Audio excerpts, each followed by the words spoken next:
Quedé absolutamente clavado en el suelo sin poder mover el segundo paso.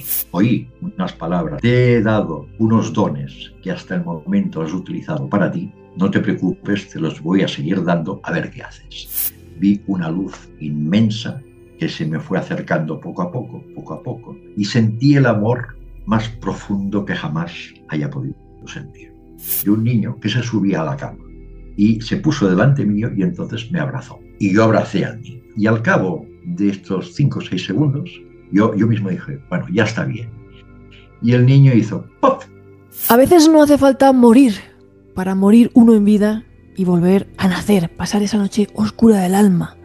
Y a veces se encuentra una con personas que han tenido experiencias límite, como las que ha tenido mi amigo Enric Monturiol, al que enseguida le voy a dar paso, que fue un alto ejecutivo de empresas multinacionales en las que ha estado como Chupa Chups, Unilever, el Grupo Anaya, licenciado en Derecho, máster en Dirección de Empresas, y que ha trabajado, pues como digo, en un entorno muy competitivo, de estándares muy exigentes, y que diríamos que ha tenido dos vidas. Esa vida y la que sucedió a continuación, en un momento en el que cayó en una profunda depresión, y una voz, una misteriosa voz, ahora nos dirá todo y cómo empezó todo, le arrancó de las garras de ese inmenso dolor. Bienvenido, Enrique. Hola, buenas tardes o buenas noches, no sé. A la ¿Qué hora que nos tal? estén viendo. Muy bien, pues Sí, encantada de tenerte aquí, porque tú y yo tenemos una vieja historia. Y es que hace años, cuando yo publiqué la prueba en España, en el año 2016, poco más o menos, si no recuerdo mal, tú me escribiste un email en el que me decías que ibas por... debía ser verano, como ahora. Me sí, decías... el 27 de julio de 2017. El otro ¡Ostras! día lo estaba revisando. Sí, ¡Qué el primer memoria! contacto. Sí, sí. Y me No, no, dijiste... la verdad es que lo he revisado, ¿no? Tenemos el email, Los claro. mails que teníamos y demás, sí. Que pasabas por la Casa del Libro de la Rambla, en Cataluña, y habías pasado a ojear unos libros, habías visto el mío, bueno, pues lo habías dejado pasar, pero al día siguiente habías tenido como un impulso irrefrenable de regresar. Lo habías leído con avidez y pues tenías muchas cosas que contarme. Este espacio es tuyo, porque creo que todas esas cosas que me contaste hay que decirlas y hay que continuar diciéndolas, divulgarlas bien alto, ¿no? ¿Cómo empezó tu historia? Bueno, la historia, digamos que no es que haya un momento propiamente dicho, sino que es una evolución, ¿no? Yo ya a finales del año 95, bueno, en el año 93, por decirlo de alguna forma, o principios del 94, pues tuve la desagradable experiencia de verme divorciado. Digo, porque yo no tenía una intención y sin embargo, pues mujer, pues tomó una decisión y eso fue mucho más importante para mí de lo que yo creía, porque para mí la familia era muy importante, con mi hija y demás, ¿no? Pero no me, bueno, como yo estaba pues dirigiendo grandes compañías, me hice fuerte, por decirlo de una forma, pero al cabo de un año y medio me quebré, cogí una depresión fuerte y como yo también soy de los que las depresiones me duran un día, porque soy como muy positivo, en este caso duró un poco más, me puse en manos de un psicólogo o de una psicóloga en este sentido y estuve un periodo de unos 3, 4 meses con ella, en la que me ayudó a saber o a conocer o a percibir qué es lo que realmente me pasaba, porque yo decía, bueno, a ver, tengo un trabajo fantástico, tengo un sueldo fantástico, estoy en una posición de poder fantástica, además, y sin embargo estoy deprimido. Entonces no lo entiendo, ¿no? Y entonces, bueno, estuvimos investigando y ahí en esas sesiones me di cuenta de que realmente yo había vivido la vida de mi padre que había fallecido hacía 45 años, ¿no? Pero que a mí lo que realmente me interesaba, lo que realmente movía mi corazón era el mundo del amor. Y esto lo tuve muy claro después de esas sesiones, ¿no? y ya a partir de ese momento no pude seguir con el tipo de trabajo que yo hacía, pero ahí, digamos, bueno, renuncié, pagaron una cantidad no muy grande por, digamos, irme de la compañía también, pero decidí irme de este mundo, ¿no? Uh, la cuestión está en que a partir de ahí entonces tuve una segunda depresión, ¿no? Y la segunda depresión es, bueno, me gusta el mundo del amor, ¿eh? Pero del amor se vive, con lo cual tuve una crisis existencial de qué es lo que voy a hacer, profesional, no sé qué, o sea, económica, porque evidentemente me había quedado sin un sueldazo impresionante que tenía, una crisis del sentido de la vida y una crisis afectiva. Entonces eran 4 crisis al mismo tiempo, ¿no? Con lo cual estaba como muy deprimida. Entonces, bueno, empecé a resolver o tratar de resolver un problema detrás de otro. El primero fue el de la parte profesional, como yo tenía experiencia en empresas y demás. Entonces decidí montar una empresa distribuidora pequeña, con una representación de una compañía que yo conocía. Hablé con esta compañía, casualmente, curiosamente, excepcionalmente, me dieron la representación de ese producto cuando mi empresa era una sola persona, que era yo. Pero bueno, dijeron que confiamos en ti, en tu entusiasmo, me dieron esta representación y entonces creé una pequeña empresa distribuidora con el dinero que obtuve de la inmigración para poder ganarme la vida. Entonces me fui a un pueblo de Barcelona, a un pueblo cercano a Barcelona, que está en la Costa Brava, y lo cogí básicamente, uno, porque era más barato que Barcelona, y en segundo lugar porque estaba relativamente cerca de Barcelona, que es donde vivía mi hija, y la forma de yo estar cerca de mi hija era allí en Barcelona, porque para mí era muy, muy, muy importante estar con mi hija, que tenía en aquella época unos 9 años, y al mismo tiempo, como es un lugar de veraneo, digo, bueno, pues cuando venga en verano ya tendrá la casa de verano. O sea que una forma como muy, muy así, ¿no? De esta parte, digamos, más o menos la resolví con la esperanza de que, bueno, por mi experiencia, pues la empresa empezará a funcionar relativamente correcto, que me dieron una forma de vida, pues al cabo de un mes o al cabo de 2 meses, ¿no? La segunda era la del sentido de la vida, que la segunda depresión, ¿no? El segundo problema era el sentido de la vida. El tercero era, bueno, si realmente yo me quería dedicar al mundo de la empresa, que es lo que había vivido, o hacer otras cosas, y el mundo del amor, a ver cómo entra dentro de todo esto. Y la cuarta, sobre todo, era la afectiva. Bueno, todo esto, pues nos plantamos a mediados, finales de agosto del año 95. Y un día yo estaba en mi despacho, allí en Blanes, concretamente, en un pueblo de la Costa Brava, meditando sobre esto. Era un día lluvioso, era un día triste, yo estaba deprimido, y a eso de las 12, pues me puse mi gabardina, porque hacía un poco de frío a pesar de que estábamos a finales de agosto más o menos. Me puse mi gabardina y entonces, bueno, pues digo, bueno, pues me voy a comer algo y demás. Y eran las 12 y cuarto del mediodía.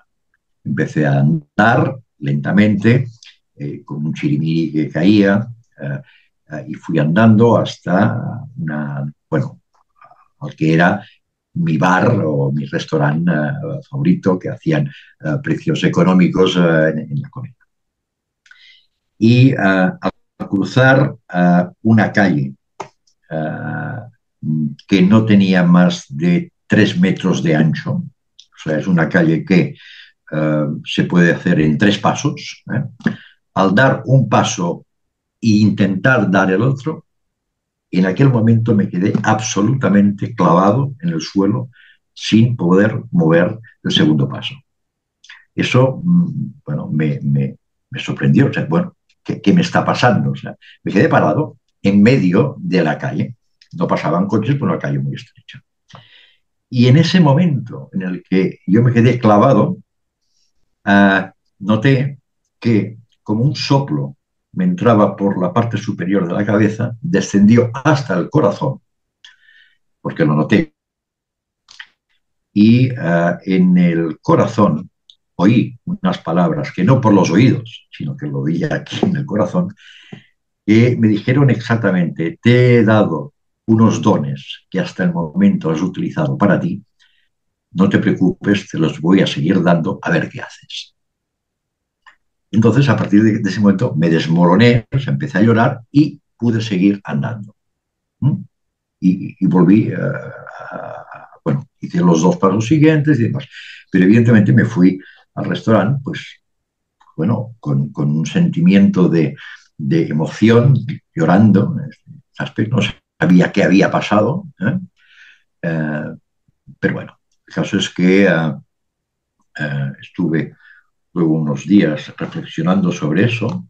En aquel momento yo lo asocié a Dios, ¿no? Que Dios me había hablado, pero yo no era creyente para nada, ¿no? Y ni lo era ni lo soy. Y esto quede claro porque luego hablaremos del tema. Y, y bueno, y allí en el restaurante me dice, bueno, ¿qué dones tienes? ¿No? Porque yo no quería que tuviera ningún don, ¿no? Entonces, pensando un poco, dice, bueno, soy creativo, sé organizar, sé dirigir y sé enseñar. Y bueno, también me gusta escribir. ¿Verdad? Que estos eran los dones que yo consideraba que, claro, en términos de creatividad, pues tengo una cierta facilidad para organizar y dirigir, pues lo he hecho durante mucho tiempo y bueno, la gente ha quedado contenta en ese sentido. Eh, y enseñar, he sido profesor durante 17 años ¿En la en la universidad? universidad, exactamente, Ujú. y lo de escribir no había escrito nunca, pero sí que es verdad que cuando yo era pequeño, por ejemplo, pues uh, ya debería haber algo por ahí, ¿no? Una redacción que me hicieron hacer cuando tenía 12 años, ¿no? Pero haces una redacción.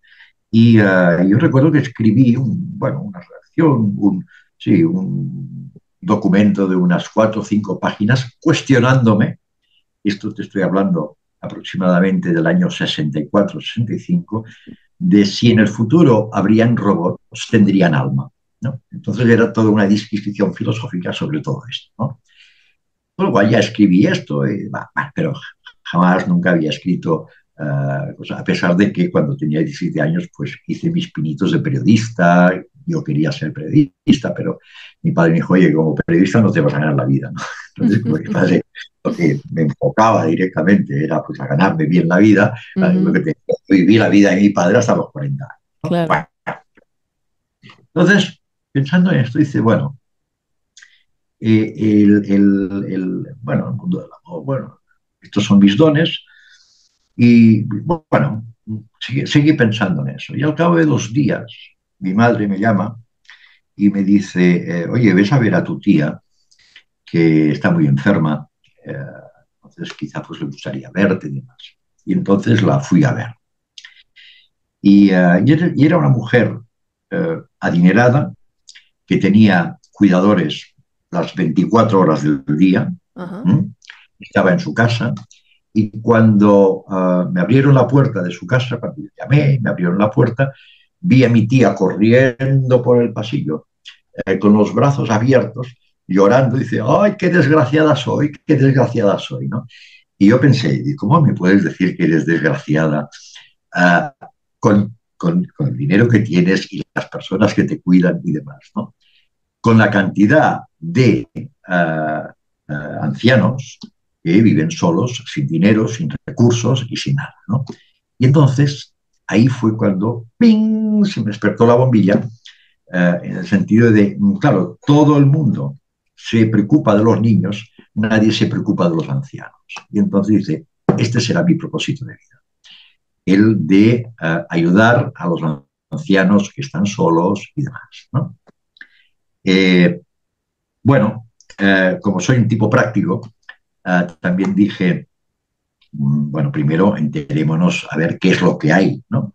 de ayuda a los ancianos, con lo cual fui a la Consellería de Benestar Social de la Generalitat de Cataluña, preguntarle, mire, yo tengo una idea de crear, pues no sé, unos pisos tutelados para ancianos, pues no residencias, sino como que ellos tengan su hogar, pero como un hogar, digamos, tutelado por enfermeras, por médicos, por no sé qué, para darles, digamos, una cosa digna y económicamente viable, ¿no?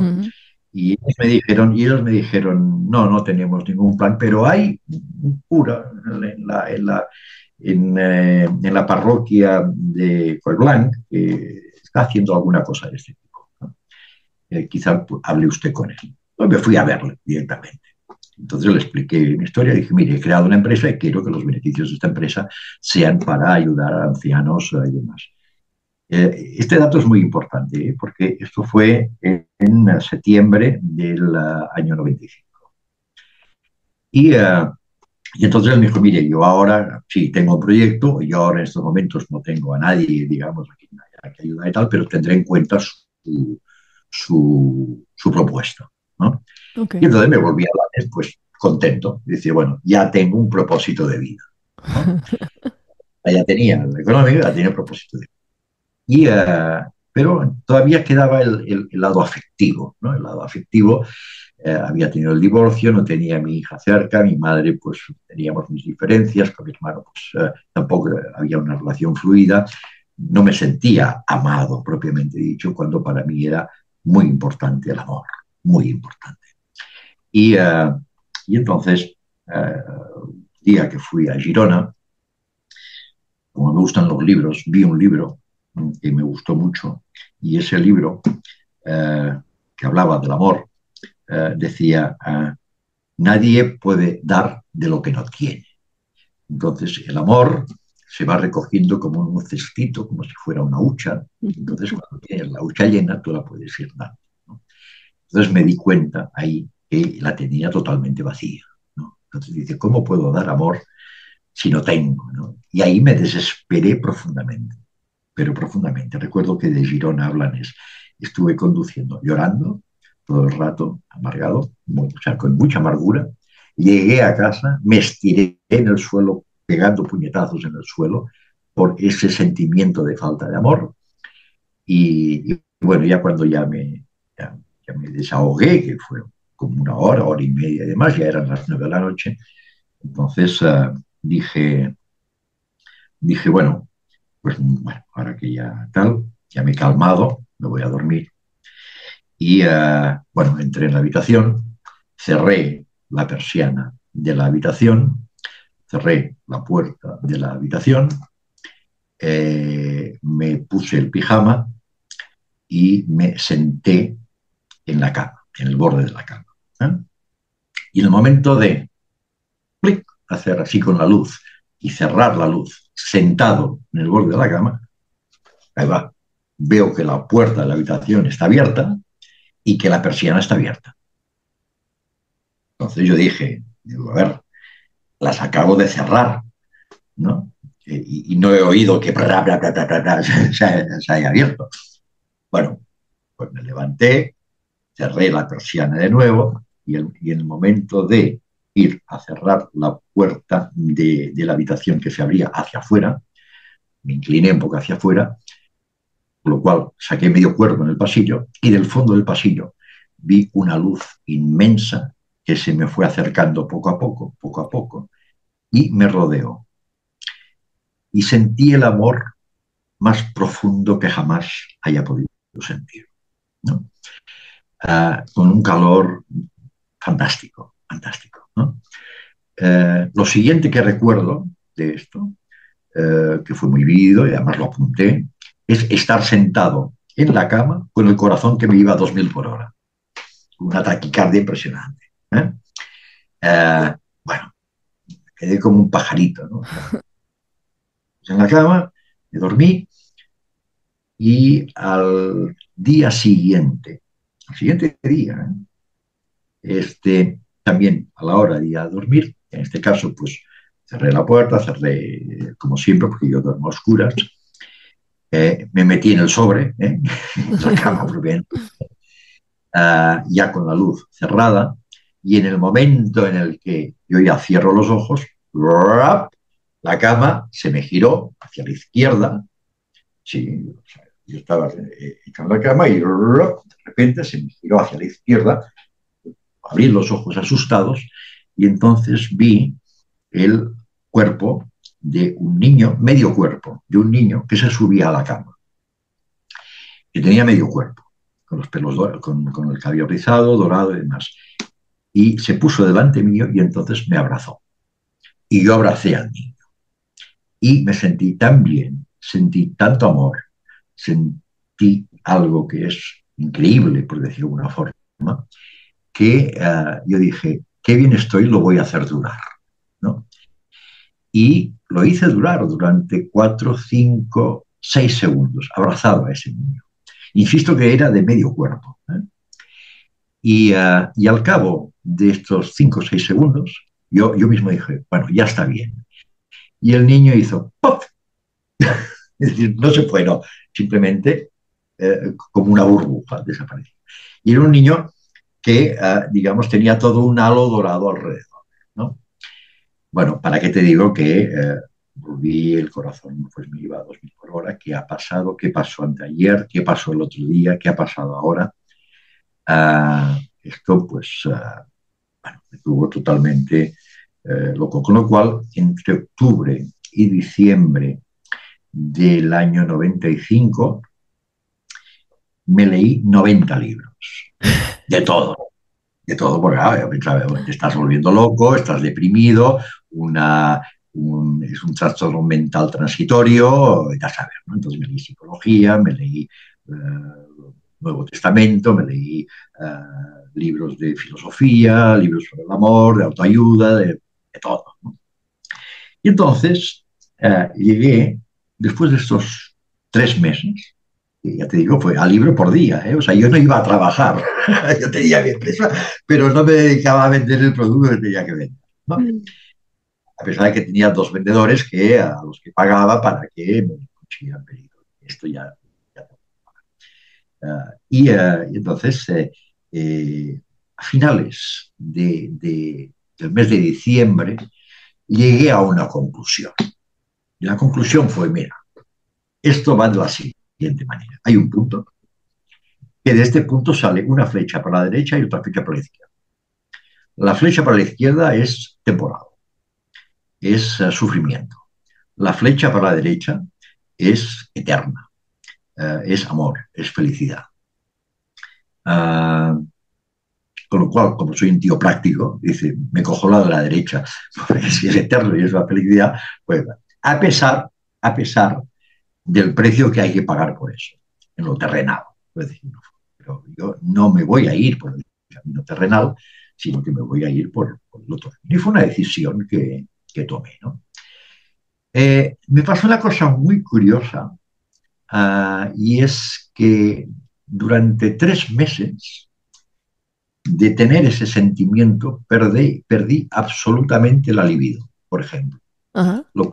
Lo cual me hizo mucha gracia porque me hizo recordar lo que a los sacerdotes les hacen leer el breviario cada día, ¿no? Digo, hombre, ahora ya entiendo yo por qué les hacen leer el breviario, para que no se acuerden de estas cosas, ¿no? Pero a mí me pasó espontáneamente, ¿no? Espontáneamente. Y bueno, he sorprendido, pero con un gran sentimiento, digamos, de conexión con lo divino, ¿no? Llegamos a mediados de marzo, y me llama el cura de Colblanc. Ujú. Bien, Recordemos el con el que tú habías ido a decirle que tenías una propuesta para exactamente, los beneficios de tu empresa, ayudar a los ancianos con unos pisos exactamente. tutelados. Entonces va y me llama. Me dice, mira, Enrique, resulta que hay una anciana que tiene 88 años aquí en Colblanc, que es pobre de misericordia, que la echan de su casa. Ella paga un alquiler uh, antiguo, pero es que no tiene ni para pagar el alquiler, con lo cual el que ha comprado el piso, pues la echa de su casa y no tiene dónde ir. Entonces, como usted me dijo que, bueno, que quería ayudar, pues se lo comento por si tal, Claro. ¿no?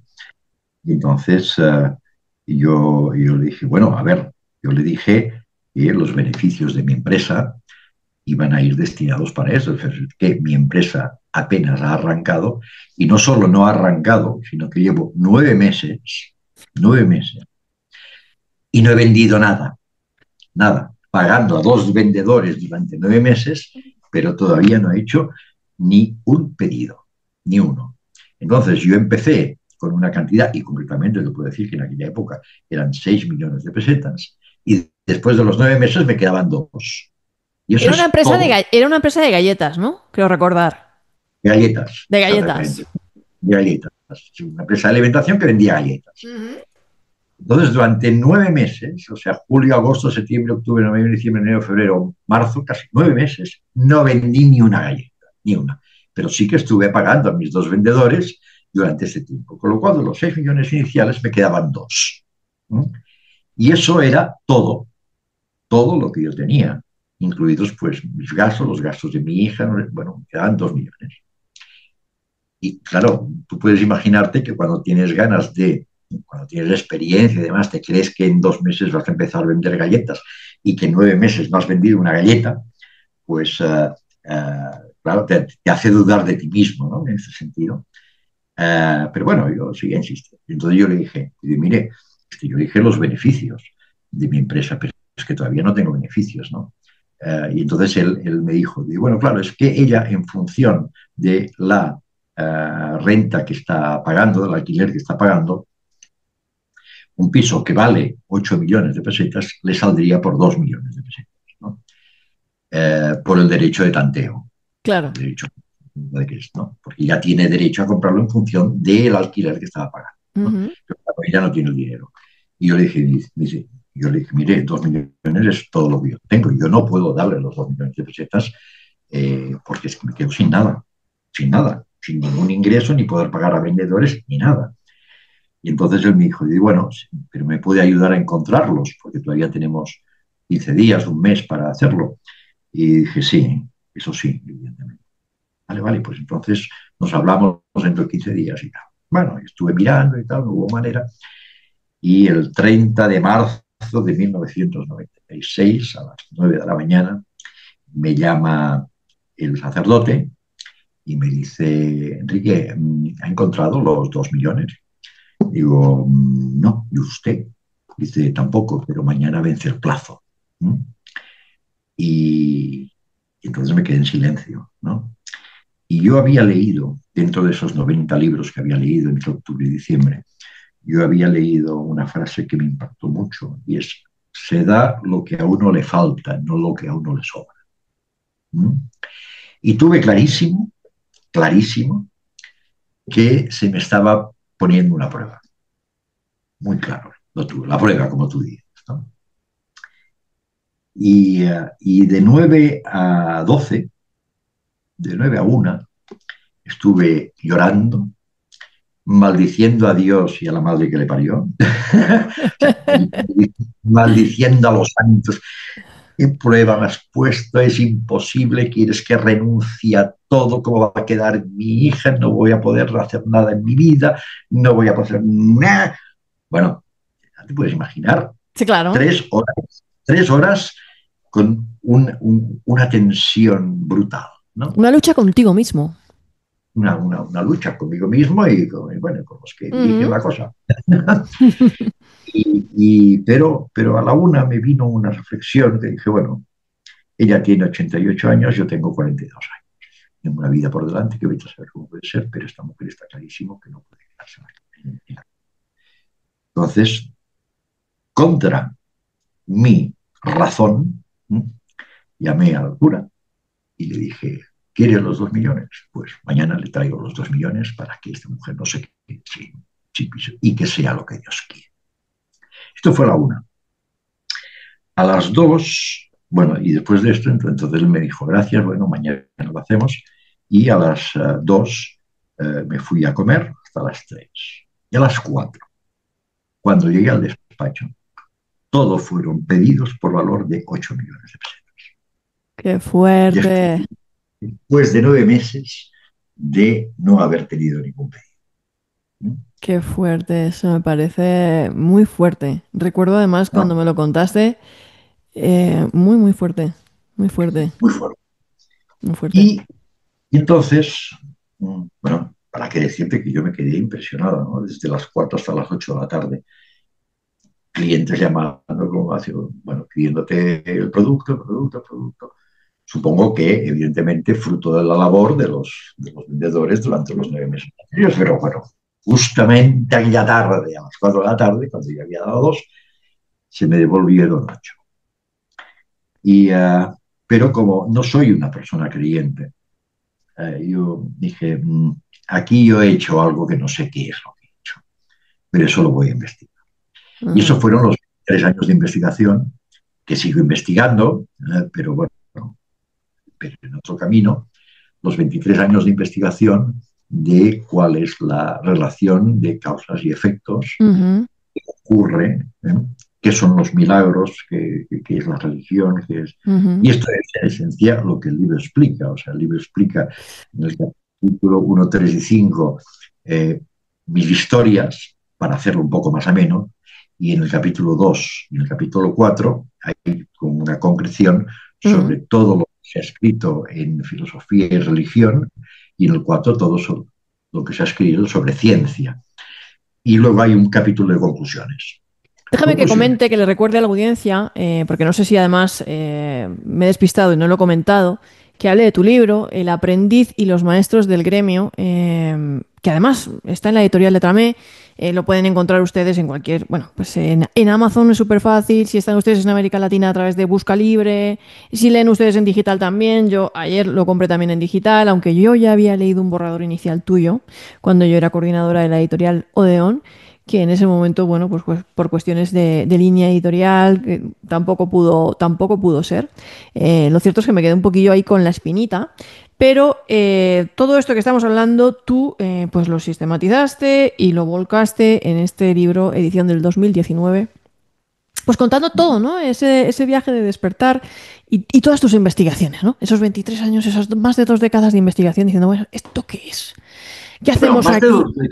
más de 2 décadas de investigación y de Y experiencia. de experiencia. Te quería Esas preguntar una experiencias cosa. siguieron. Claro, claro, claro. Te quería preguntar una cosa. Antes de esto, y luego después de esto, que tú vas a seguir contando experiencias, tú me habías contado una que también me había, pues, entra dentro de la categoría de lo que algunos llaman, yo qué sé, el tercer hombre, las damas blancas, los guardianes protectores, ¿no? Que ya nos has contado algunas bastante conmovedoras, que también nos hablan un poco de la naturaleza sensible de tu persona, pero también sensitiva. Y es que tú porque tú has trabajado, como hemos dicho, de alto ejecutivo en multinacionales en todo el mundo, también en América Latina. Y tú me contaste una vez, a ver, corrígeme, algo que tenía que ver con una noche en la que tú todavía estabas casado, en la que te ¿Cierto? salvaste de una muerte prácticamente segura por un aviso. 2 veces. Cuéntanos. Y 2 veces. Eh, efectivamente, estábamos durmiendo, mi mujer y yo. Esto creo que fue en el año 83 aproximadamente, en Chile. Teníamos una casa con jardín y, bueno, con piscina y demás, muy bien. Y estábamos durmiendo. Y, y yo tengo un sueño muy ligero, ¿eh? Razón por la cual, si mi mujer pues, se levantaba de la cama, nunca encendía la luz. Nunca. Y ella ya lo sabía.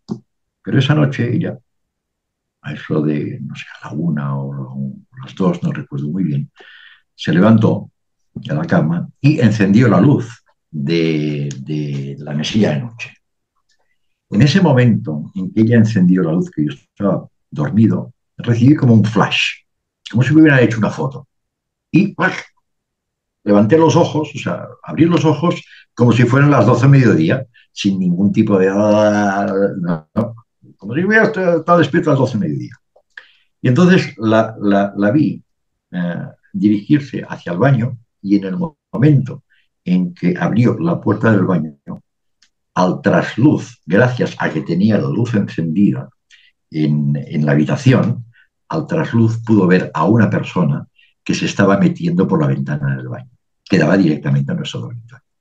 Y entonces mi mujer pegó un grito y dice, Enrique, la escopeta, ¿no? Y eso de la escopeta es porque allí en Chile, cuando te alquilan una casa, te la alquilan con la escopeta, ¿no? Y entonces yo salté como un león de la cama, ¿no? A buscar la escopeta, ¿no? Y entonces el tipo este, pues se fue con él, se largó, ¿no? Y no pasó nada, afortunadamente. Pero al día siguiente estábamos, ya era domingo creo, estábamos, y estoy hablando ya hacia finales de enero, Ujú. hacia finales de enero del año 85, me parece que era. Sí, 85. Al día siguiente, a las 12 del mediodía, llamaron por teléfono, se puso mi mujer al teléfono y una voz le dijo, esta noche te has salvado, pero la próxima noche no te vas a salvar, ¿no? Entonces Uy. yo ahí, sí, entonces ahí yo activé todos mis resortes de ejecutiva, hablé con el director general de la compañía aquí en Chile, le dije que quería un guardia de seguridad en casa permanentemente, yo dormía con una pistola debajo de la almohada, que pudiera ser, y al mismo tiempo, como yo estuve destinado a Chile por un periodo de 3 años, el domingo, llamé al director general de mi compañía en España y le dije, mira, ha sucedido esto, han pasado los 3 años, quiero volver, ¿no? Y entonces él me dice, hombre, mira, curiosamente el viernes ha dimitido el director de marketing y había pensado en ti para que volvieras inmediatamente, ¿no? Ujú. Y entonces, claro, se juntaron las dos cosas, ¿no? El hambre y las ganas de comer. Yo me quería Ujú. ir de allí y él quería que volviera, ¿no? Y, y entonces dijimos, vale, pues entonces a partir del 1 de abril, después de Semana Santa, yo vuelvo a España. ¿Cómo? Era el mes de enero.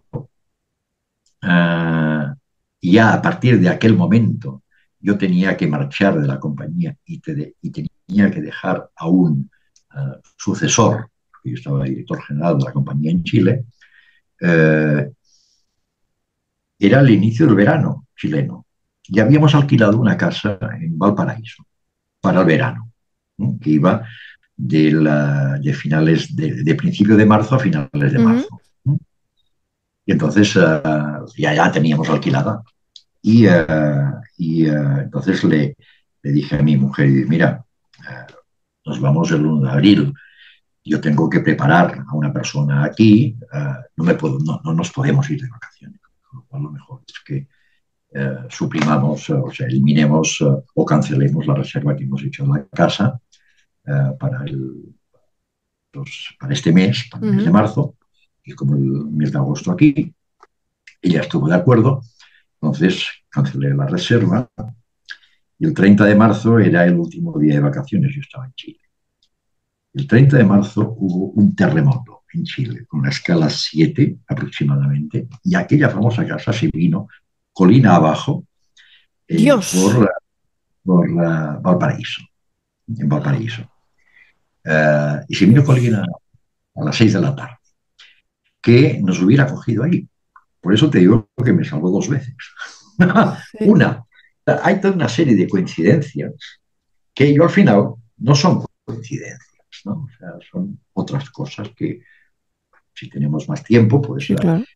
yo me alargué a ver que ya llevo casi 45 minutos hablando y me puede pasar hablando 2 horas más, ¿no? De hecho, Bueno, bueno, tú has dicho, y más que he tenido después y tal. Dejándote que resaltes las que tú quieras, si nos quieres seguir contando o poniéndolas como ejemplo, pues ya me gustaría entrar contigo en arena de costal, porque aquí mucha gente estará preguntándose, bueno, Enrique, todo esto, cómo lo ha encajado, ¿no? En todo lo que es sus investigaciones, querer saber quiénes somos, por qué estamos aquí. Él dice, lo ha dicho, lo has manifestado varias veces, yo no creo en Dios. En tu libro, pues también dices, si me preguntan ustedes tal, no, depende del concepto, depende de qué y depende de qué, ¿no? Entonces, a ver, vamos a ver, empecemos por mm, por decir que el ser humano ha creado un concepto y que lo ha personalizado. Y ese concepto es un señor de barbas blancas, mayor, que está en el cielo, que lo sabe todo, omnipotente, omnipresente, al que le llama Dios. Y que espera que le resuelva los problemas. Señor, sálvame, Señor, ayúdame, Señor, toda una serie de cosas. ¿Me oyes? Sí, perfectamente. Sí, Sí, sí, sí, sí. se me va a aparecer la pantalla en negro ahora, pero bueno, yo sigo. Ujú. Yo si me ves, ¿no? Supongo, sí. Sí, Bueno, sí, te digo y te veo. entonces, bueno, ahí el concepto. Entonces, yo lo que digo en el libro dice, a ver, en un Dios externo, ¿no? Que todo lo puede, que todo lo sabe, que todo nos dirige, que nos apoya, que no nos apoya, que nos hace sufrir, yo no creo. Ahora, que existe un sistema inteligente que trabaja a favor de una serie de cosas, en eso sí que creo. Y existe ese sistema. Que hay unas entidades superiores, espirituales, que saben mucho más que nosotros, que están mucho más elevadas y que ya no se reencarnan, también creo en eso. Y que uno puede establecer una comunicación, que más que una comunicación es un monólogo, también lo tengo que decir, perdón, puede establecer una comunicación con ellos, también lo creo. Lo que pasa es que esa comunicación ha de ser muy especial. Uno tiene que entrar conceptualmente en este mundo espiritual, que no tiene nada que ver con el mundo terrenal. Con lo cual no se puede hablar con ellos de Señor, salva a mi hijo, Señor, consígueme esto, consígueme una casa, consígueme... No, esto son cosas terrenales, ¿no? Sin embargo, por ejemplo, y tuve dos experiencias muy interesantes en ese diálogo monólogo. Digo que es un diálogo porque yo lo entiendo como tal, pero en realidad es un monólogo. Hablo yo mm, y luego las respuestas me vienen de una manera que no es audible, por lo menos para mí, en mi estado de conciencia. Hay otras personas que en otro estado de conciencia pues ya reciben, digamos, estas comunicaciones de una forma más fácil, ¿no? Pero concretamente estos dos casos que te quiero comentar, unos años más tarde, cuando me echaron de mi casa, porque claro, después de todo esto, digamos que las cosas se complicaron, bueno, me echaron de mi Ujú. casa, me desahuciaron, me quedé en la calle y demás, ¿no?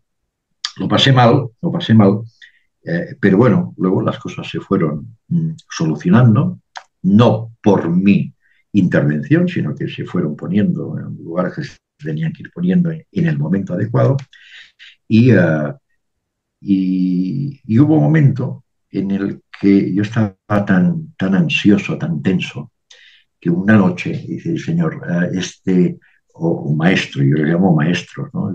O jefe, yo le digo jefe, oye, lo estoy pasando fatal. Te pido una cosa, dame paz, por favor, dame paz, porque no puede ser tanta tensión, ¿no? Y a la mañana siguiente sentí una paz inmensa. ¿Mm? 2 años más tarde, que seguía y sigo con esa paz, yo que soy perfeccionista y hago una cierta autocrítica, me di cuenta de que, bueno, que tenía paz, pero que en ciertos aspectos me desequilibraba, ¿no? Es decir, reaccionaba de una forma, digamos, muy impulsiva, poco reflexiva y demás. Y otra noche, ponerme en la cama, porque yo cada noche hablo con ellos, otra noche dice, señor o maestro, ¿no? Os pido equilibrio. Yo tengo en el libro, sale un tal Oleguer, que es mi gran amigo, una especie de ángel en la tierra, que es la persona perfectamente equilibrada. Tiene un equilibrio brutal, o sea, lo bueno y lo malo, todo lo considera de la misma manera. Y yo dije, como Oleguer, dame equilibrio. Y al día siguiente sentí, digamos, un gran equilibrio. Entonces, claro, si esto yo me lo hubiera creado antes, como puedes entender. Pero no deja de ser curioso el hecho de que en el momento en que yo siento que eso es un problema, que es un problema interior, entonces es que lo solicito a mis maestros y ellos responden, y responden inmediatamente por aquello que decía Jesús, pedid y se os dará, pues efectivamente es así. Pero no hay que pedir cosas materiales, sino que hay que pedir cosas que ayudan al crecimiento interior, al crecimiento espiritual y a la conexión, ¿no? Por eso que el libro se titula El aprendiz y los maestros del gremio, ¿no? Y como un librero me preguntó de, oiga, ¿esto del gremio qué es? Digo, esto del gremio es del grupo de gente que realmente está comprometida personalmente en empezar a vivir espiritualmente, que hay muy poca gente, porque eso quiere decir empezar a renunciar al mundo que conocemos y que percibimos, y entonces a esta gente los maestros le ayudan. A los que no se esfuerzan, no le ayudan. A los que se esfuerzan, le ayudan. Entonces, eso es el gremio. Entonces hay pocos. Sí, dime. Un resumen increíble, además de lo que, bueno, pues tú, ese título yo creo que también es bastante iluminador, El aprendiz y los maestros del gremio. Aquí en este canal de YouTube somos una pequeña comunidad, una familia de antenautas que creo que comulgamos mucho contigo en el sentido de que somos aprendices de todo, pero no nos consideramos maestros de nada. Pero al mismo tiempo creo que todos compartimos un trozo del mapa, ¿no? Cada uno el suyo. Pues tú nos estás trayendo ahora mismo tu trocito del mapa, que es muy valioso, ¿no? Dentro de lo que, bueno, para mí la experiencia, el eje central que da un giro de 360 grados a tu vida realmente, para mí, de todo lo que nos has contado, es el momento en el que tú vas andando por la calle Exactamente. Exactamente. sumamente Exactamente. deprimido, en una situación, pues es una experiencia límite que llamamos, y sientes dentro de tu corazón, la oyes ahí, no que la oyes fuera, no Oigo, que... oigo. No sé, y que recuerdas perfectamente las palabras perfectamente textuales. las palabras textuales y que he querido volver a sentir en más de una ocasión y no se me ha dado la posibilidad, pero bueno, se me ha dado de otras maneras, de otras formas, ¿no? Hubo una pequeña anécdota, por ejemplo, siempre de acuerdo que está relacionado con lo material, porque yo soy un tipo muy práctico y también muy de este mundo, ¿no? Pero ya cuando ya edité el libro, yo todavía no tenía la jubilación, ¿no? He sido autónomo y entonces, pues en noviembre del año X, ¿no? Bueno, de qué año fue? Del 2019, Ujú, exactamente. el libro es del 2019. Exactamente, exactamente. Pues en noviembre del 2019, exactamente 6 meses después del libro, fui a la Seguridad Social y dije, bueno, pues ya pido mi jubilación y tal, ¿no? Y entonces dice, no, perdone usted, pero tiene usted una deuda de 500.000 euros ¿Qué con la, dices? una deuda de 500.000 euros con la Seguridad Social. Digo, ¿cómo que una deuda de 500.000 euros? Dice, sí, usted ha estado administrador de esta sociedad tiene deudas con la Seguridad Social porque fue mal y entonces estas deudas, usted como administrador es responsable de ellas. Con lo cual, mientras usted no pague estas deudas, usted no tiene derecho a la pensión. Esto fue ¿no? Porque claro, dice, en aquel momento el único ingreso que yo tenía el que me daba Oleguer en este aspecto, ¿no? Para publicar el libro. No tenía ninguno y encima me quedo sin pensión. Bueno, pues, Pero Enrique, ¿no te habían avisado antes? ¿No tenías noticia de nada de esto? no, ya no solo no tenía noticia de esto, sino que bajo un punto de vista legal es discutible, porque cuando una compañía hace suspensión de pagos no culpable, el administrador no es responsable de las deudas de la compañía. Ajá. Pero la seguridad social dijo, toma, para él, pam. Y Ok. entonces tenía una deuda de 500, imposible de pagar. Mi hermano es abogado, hablé con él y me dijo, bueno, ahora en diciembre no podemos hacer nada, volvamos en enero y vamos a ver de qué manera se puede pelear, ¿no? Y volvimos en enero, volví con mi hermano y entonces dije, mira, yo vengo a ver el tema este de la deuda que tengo porque no puedo cobrar la pensión, ¿no? Entonces mira un archivo y dice, no, no tiene usted ninguna deuda. Y como que no tengo ninguna deuda. Si me dijeron que tenía una deuda de 500.000 euros, ¿no? Y entonces, mira, no, pero es que claro, el 30 de diciembre ha prescrito, con lo cual no tiene usted ninguna deuda. Y bueno, ya no entiendo nada. Había prescrito, habían pasado 5 años desde que la empresa que yo era director, pues había hecho, bueno, que era mi empresa, que había hecho suspensión de pagos, y entonces, pues, bueno, había prescrito la deuda, como ya no tenía deuda, ya tenía derecho a mi pensión. Es exigua, Madre mía. tenía derecho a mi pensión. Bueno, cosas como esta te puedo contar un montón. Y ahora ya me divierten, ¿no? O sea, Claro. me fascinan, me divierten, pero sí que hay algo que nosotros hacemos, de una forma, sin saberlo, sin saberlo. ¿No? Cuando tú has contado esa experiencia en la que tú dices que también bueno, tú pasaste tus crisis, tus momentos de sentirte absolutamente huérfano, desamparado, yo creo que es la palabra, en la que en un momento tú notas que una luz camina hacia ti, una luz que te impregna, te baña en la sensación más absoluta de amor que tú hayas sentido jamás, has contado, ¿no? Aparte de luego esa visión de ese niño que se le veía medio cuerpo, que te abraza, ¿no? Que también tú sientes amor.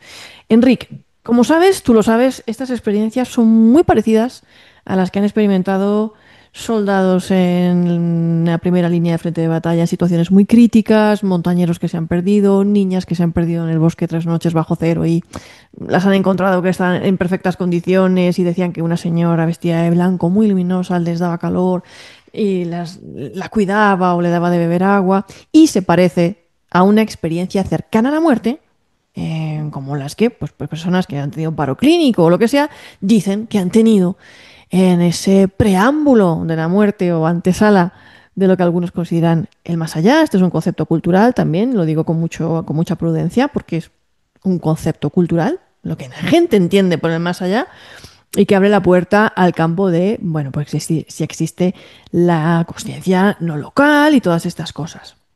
Yo sé que tú, que aparte de esos 90 libros, te has leído muchos más y has estado pues investigando en base a tus experiencias y en base a las investigaciones científicas de los investigadores y los científicos, habrás hecho esta conexión que acabamos de hacer aquí ahora, habrás relacionado este tipo de fenómenos que los antropólogos conocemos como encuentro con lo sagrado y habrás llegado también a una conclusión, ¿no? ¿Por qué este tipo de experiencias se producen en situaciones límite, de momentos en los Entiendo que... que, entiendo que es una cuestión de ondas cerebrales y del debilitamiento de las ondas cerebrales que nos mantienen en vigilia. ¿No? Aquí tendríamos que entrar ya con ciertos detalles, pero hay 5 tipos de ondas, que son las delta, las beta, las gamma, las zeta, etcétera. ¿No? Entonces, unas vibran a un determinado nivel de, bueno, que tienen una determinada frecuencia y nivel de vibración, que va de 0 a 4, de 4 a 7, de 8 a 12, de 12 a 30 y de 30 a 100. ¿Eh? Estas últimas son las gamma. Normalmente nosotros estamos en un nivel de vibración de 12. Ahora mismo, por ejemplo, pues estamos en un nivel de vibración de las ondas de 12 hercios por segundo. La luz se mueve a nivel de entre 4 y 7 hercios por segundo. Y cuando se está haciendo meditación, el cerebro emite ondas de entre 0 y 4 hercios por segundo, 0 y 3 hercios por segundo. ¿No? ¿Qué sucede? Que cuando estamos en estado de vigilia, como ahora, al cerebro es como si alguien gritara y no se escuchara al que habla en voz bajita. Cuando se apaga el ruido del que grita, entonces se escucha el otro, el que habla en voz bajita. Entonces creo que es una cuestión de debilitamiento del cerebro. En pocas palabras, el cerebro es el gran enemigo del espíritu. Entonces, cuando se produce o sea, el contacto con el espíritu es una cuestión, es un poco, tú que eres experta en radio, sabes que lo que se trata es de sintonizar con la misma frecuencia de radio para que te escuchen, ¿no? El cerebro es más o menos lo mismo, ¿no? A un determinado, la conciencia creo que está en la luz. La luz vibra entre 4 y 7 megahercios por segundo. En el momento en que nosotros estamos vibrando por encima, no vemos, no escuchamos, no vemos lo que hay en la luz, no lo escuchamos. Cuando estamos por debajo de 0 a 4, sí que podemos llegar a tener un cierto acceso, no total. Cuando ya alguien está hiper mega concentrado, está en un nivel de emisión de onda de 30 a 100 hercios por segundo, entonces ahí es cuando tiene la visión completa. Pero esto solo lo pueden conseguir los gurús que se concentran pues 2 semanas como Buda, como Gautama, o la gente muy experimentada que entonces ve lo que yo le llamo lucecitas, ¿no? O sea, ve realmente la conciencia. ¿Por qué digo que la conciencia está en la luz? Porque la luz es transmisora de información, acumuladora y transmisora de información en todas sus características, ¿no? Si más no, en estos momentos nosotros podemos tener esta conversación gracias a la luz, a la fibra óptica y a las ondas y todas estas historias. Con lo cual, en la luz está la información, en la luz se crea, se acumula la información a base de todas las experiencias que nosotros tenemos, y solo cuando se apaga la energía del cuerpo es cuando emerge la energía de lo que realmente somos. Porque en definitiva, nosotros somos energía transformada en materia, pero hay dos partes de nosotros que van en paralelo. Uno que es la energía de la luz, la otra que es la energía de la materia. La materia. Cuando la de la materia se apaga, emerge la de la luz. Y entonces ahí es cuando empezamos a ver cosas raras, por decir de alguna forma, ¿no? Bueno, gente, bueno, familiares, no sé qué, que parte los hemos creado nosotros. Hay un autor muy bueno que yo lo recomiendo, que es Rudolf Steiner, ¿no? Que ha profundizado mucho sobre el tema de la ciencia espiritual. Le habla de ciencia espiritual, ¿no? Y bueno, creo que vale la pena, ¿no? Tú decías, luego leí 90 libros y luego muchos más de 500, más de 500 de todo tipo, ¿eh? También. Muchos ahora, bueno, muchos de física cuántica, muchos de ondas. Yo los exámenes de física los suspendía en el colegio de mala manera. Yo soy de letras y he tenido que acabar estudiando física cuántica para entenderlo, ¿no? Y creo que va por ahí, sin decir que eso sea la verdad, ni mucho menos, porque yo, como Sócrates, cada vez sé menos, ¿no? Solo sé que no sé nada y cada vez que profundizo todavía sé menos, ¿no? Con lo cual lo digo con toda humildad. Ahora bien, lo que sí que digo, lo que sí que, y esa fue la razón de escribir el libro, no solo para contribuir al cotilleo de una persona de lo que le ha pasado, sino que el mensaje es cuando uno integra esa parte espiritual uh, y la siente y la cree y la vive, recibe ayudas. Y es maravilloso. Y entonces es cuando dejas de sufrir, es cuando dejas de tener ansiedad, cuando te da todo exactamente igual, dejas de pelearte, y esto es una maravilla. Entonces, claro, es aquello, pero hay que entenderlo. Y entonces, claro, lo que yo trato es decir, escuchad, es de lo más sencillo, es de lo más sencillo. Es meditar mucho, estar mucho en silencio, en concentración, tratar de tener esa conexión, porque si empezamos por el camino, los maestros nos ayudan, los seres espirituales nos ayudan, porque ven la buena intención que hay, ¿no? Y ahora estoy escribiendo otro libro hace años que, en relación, digo hace años porque voy cambiando algunas cosas y demás, ¿no? Pero en relación a lo que digo de la luz y que todo el conocimiento, la información está en la luz, el libro se llama Los 50 interruptores. Y eso quiere decir que hay que encender 50 interruptores muy concretos para conectarse a la luz. Y hay que tenerlos todos encendidos, ¿no? Entonces este será el libro, si algún día lo acabo, ¿no? Antes de morirme, evidentemente. Estoy convencida de que lo acabarás. Yo creo que sí, y más después del interés y el impulso bueno, que has tenido en el tema y la alegría que me ha dado el hecho de que después de 7 años, pues te acordarás que todavía sigo por aquí, pues seguramente pues le voy a poner más interés porque tampoco son tan complicados, ¿no? Los 50 interruptores, hay algunos que son un poco más difíciles, pero hay otros que no son tan difíciles. Es una cuestión de actitud, ¿no? La alegría me la Pero das tú a mí, ¿eh? La alegría me la das tú a mí. Y te quería preguntar una cosa también. Bueno, primero creo que querías decir algo más. no, O sea, no, no, no, no, continuar no, con no, esta no. reflexión. Es que, fíjate, Enrique, tú eres una persona que, eres vendedor. Porque has sido toda la vida vendedor, has sido director de marketing, has sido director general de empresas, de multinacionales, te has movido en eso, ¿no? Y además con mucha formación, incluso has sido profesor en la universidad, en tu ámbito, en este ámbito disciplinario, de lo que es la empresa, las corporaciones y tal. Claro, tú sabes lo que es la pirámide de Maslow. Y además dominas los datos porque cuando uno empieza a leer tu libro, tú dices, el no sé cuánto por ciento de la población cree en Dios, el otro dice que no cree nada y aquí hay un porcentaje significativo, un tercio de la población que pues quiere saber qué pasa. ¿No? Cuando nos morimos, o qué pasa, a ver si, ¿no? Si hay o no hay, o esto, ¿no? O esto, lo otro. Entonces, dentro de lo que es esa pirámide de Maslow, que como tú sabes, pues en la escala más básica estarían nuestras necesidades de Ya, claro. comida, bebida, ¿no? Techo, ropa, ¿no? Pero uno cada vez que va escalando esa pirámide de Maslow va dejando atrás esas necesidades materiales y se encuentra que la necesidad última del ser humano, ya cuando tiene todo eso cubierto, es quiénes somos, por qué estamos, Autorrealización. ¿no? ¿Por qué? ¿Qué sentido tiene todo esto? Y aquí es donde yo te voy a pedir que satisfagas un poquito esta necesidad en Yo nuestra te diría audiencia. que lo diría en dos palabras.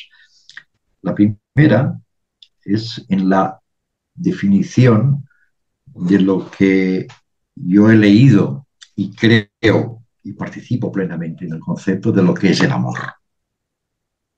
Y el amor, la definición para mí del amor es el proceso en el que a través mío te ayudo a crecer. Fíjate que es un proceso, no es algo instantáneo. Hay dos sujetos, ¿no? Tú y yo. Eh, el amor es el proceso en el que a través mío yo busco tu crecimiento. ¿Cuál es el sentido de la realización? Yo creo que el sentido de la realización es el crecimiento y el aprendizaje. No hay una vida, hay miles de vidas. Esos 50 interruptores no se consiguen ni en una, ni en 50, ni en 100 vidas, porque es complicado, porque hay que ser consecuente. Y sí, de lo que se trata es de tenerlos todos conectados, porque lo que hacemos es conectarlo y luego lo desconectamos, ¿no? O sea, ahora amo mucho y tal, pero luego me convierto en borde. Mm. Entonces, esto no es así. O sea, siempre hay que tenerlos conectados. Eso lleva años y siglos, incluso eones, por nuestra parte, en nuestras reencarnaciones, ¿no? Aquí Pero acabas de abrir otro melón, ya lo has dicho, ya, la reencarnación. ya, claro, claro. Y entonces el objetivo es que aprendamos de nosotros mismos a ser mejores, ¿no? Yo siempre le decía a mi hija, dice, mira, yo tengo un objetivo, no quiero volver, chica. Con lo cual, trato de ser consecuente entre lo que siento, lo que pienso, lo que digo y lo que hago, ¿no? Y todo el resto me da igual. Pero bueno, soy muy imperfecto, pero voy en busca de la perfección. En busca de la perfección es la totalidad, porque es la perfección, ¿no? Este es el objetivo, el sentido. El objetivo no es tener casa, no es, incluso te diría que no es en sí las cosas cotidianas de la vida. A mí me impresionó mucho una frase de Jesús, cuando dijo a sus seguidores, déjalo todo y sígueme. Entonces estuve pensando y dice, bueno, a ver, déjalo todo. Algunos estaban casados, algunos tenían hijos. ¿Qué quiere decir déjalo todo y sígueme? Pues quiere decir exactamente eso, ¿no? Quiere decir, hay unas cosas que nosotros percibimos, hay unas cosas que para nosotros son muy normales porque son las de la tierra, Estas no son las importantes. Las verdaderas, las reales, son las que van más allá. Y en el libro utilizo la frase, eh, lo que es vamos a encontrar a la vuelta de la esquina.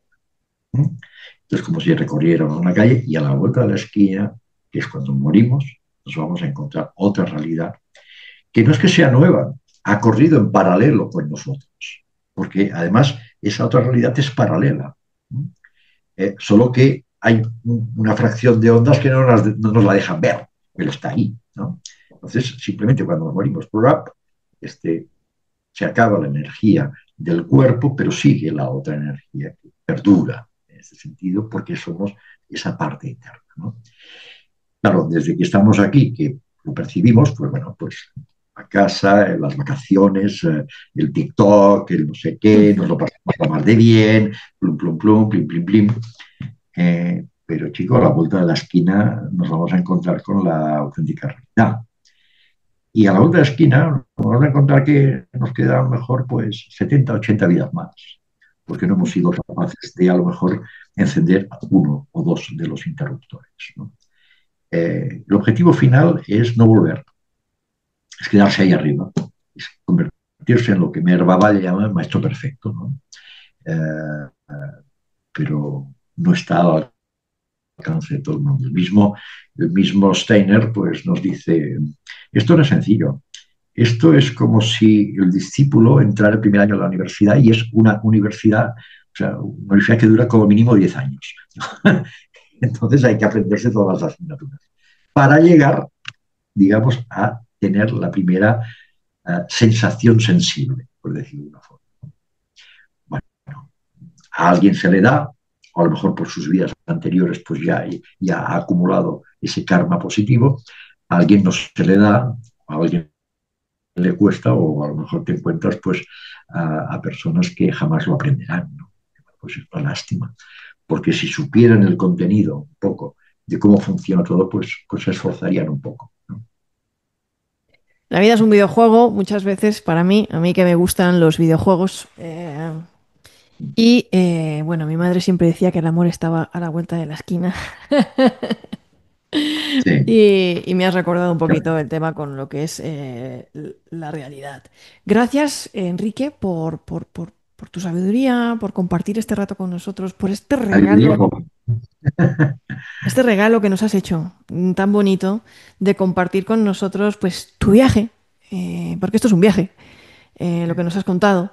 Y bueno, y que todavía continúa, porque al final, pues lo que importa en el viaje es eso, el camino, no la meta, ¿no? Y creo que nos vas a seguir compartiendo y espero tenerte más veces en el canal. De hecho, pues ya me has dejado ahí con la intriga, nos has puesto a todos el abrebocas ¿no? Ahí como el del caramelo de ese nuevo libro en el que estás trabajando de los 50 interruptores. Me ha gustado mucho eso, me ha parecido además un título con mucho gancho. A todos ustedes que nos han escuchado hasta aquí, bueno, muchos ya habéis seguido en el canal muchas experiencias de mucho tipo, experiencias cercanas a la muerte, experiencias fuera del cuerpo, experiencias límite, otros muchos casos que hablamos también pues en diferentes playlists, en el podcast que hacemos también con Andrea Hurtado. Pero me interesaba mucho hablar con Enric porque creo que es uno de los ejemplos o mayores referentes que yo tengo a nivel de testimonios, personas con las que yo he hablado. Enric, que bueno, pues ha tenido estas experiencias límite tan similares, ¿no? A lo que es una experiencia cercana a la muerte y que en definitiva nos hablan de ese encuentro con lo sagrado que se viene produciendo desde hace miles de milenios y probablemente desde los orígenes de la humanidad, con estas sensaciones, presencias, entidades que pues abrazan, nos hablan, nos consuelan, nos guían en este mundo en el que a veces parece que estamos un poco perdidos o queremos mirar a otro lado, ¿no? Que eso también pasa. Así que infinitas gracias a ustedes. Comenten, digan, pregúntenle a Enric para la próxima vez que lo tengamos aquí en comentarios. Dejen todas sus preguntas. Déjenlas porque a lo mejor Enric también está ahí contestando cuando ustedes estén comentando y él mismo pasa a comentar. Y hasta la próxima. Muchas gracias. Gracias, Enric.